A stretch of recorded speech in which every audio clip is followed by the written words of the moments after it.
እንዴት ናችሁ ተመልካቾቻችን? ዛሬ ስለ ኮላር አሰራር በደንብ እንመለከታለን።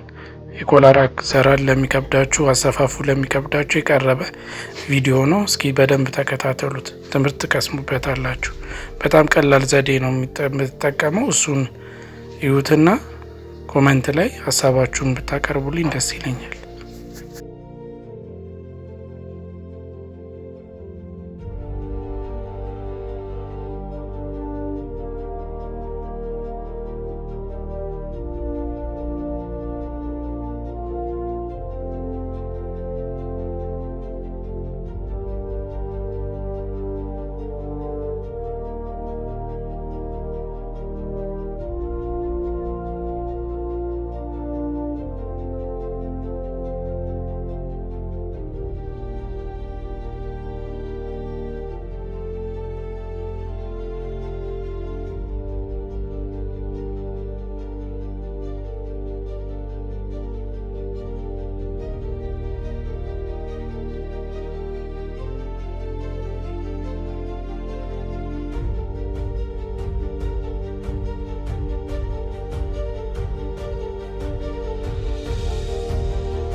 ያው እንደምታዩት በጣም ቀላል ነው። ሸርት ኮላር ነው።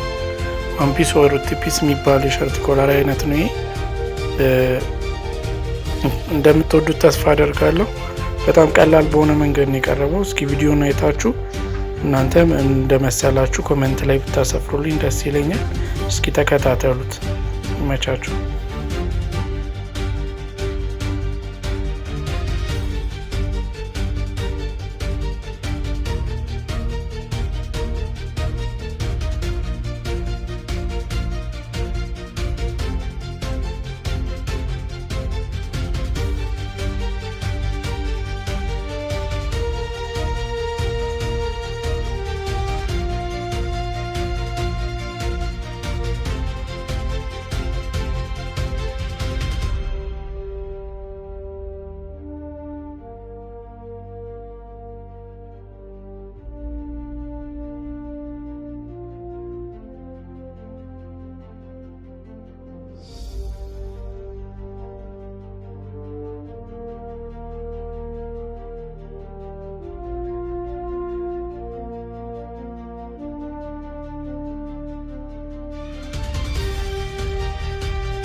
እንደምትመለከቱት ደግሞ ኮላሩን ከልብሱ ጋር እየገጠመችው ነው።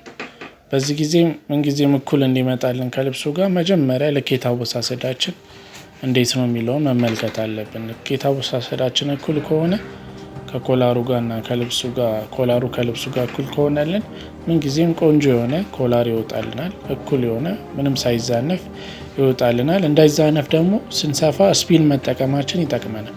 እዚህ ቪዲዮ ላይ እንደምትመለከቱት ስፒል እየተጠቀመች ነው የምትሰፋው። ስለዚህ እኛም ስፒል መጠቀማችን ስፌቱ ቆንጆ እንዲሆንልን፣ እኩል እንዲመጣልን፣ ምንም ያልተዛነፈ ነገር እንዲመጣልን ይረዳናል ማለት ነው።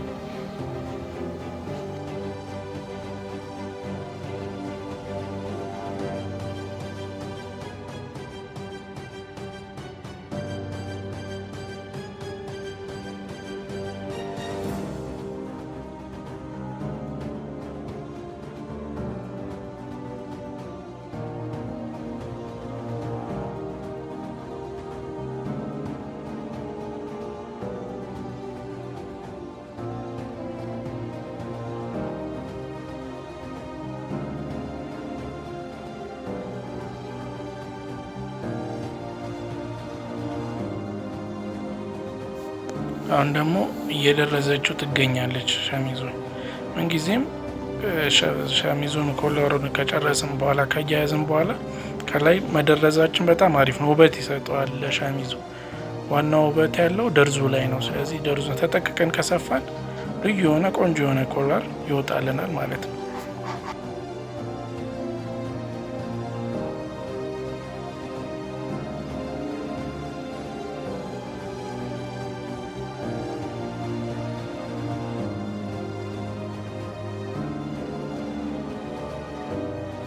እንደምታዩት ልብሱ ቆንጆ ሆኖ ኮላሩ በቃ ቆንጆ ሆኖ እኩል ሆኖ ተሰፍቶ ወጥቷል።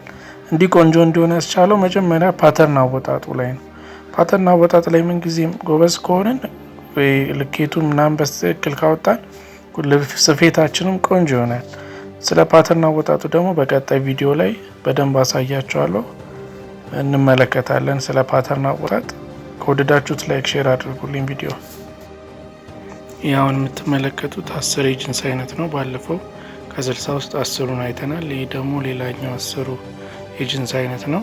ከወደዳችሁት ላይክ፣ ሼር፣ ሰብስክራይብ አድርጉልኝ። አመሰግናለሁ። ቻው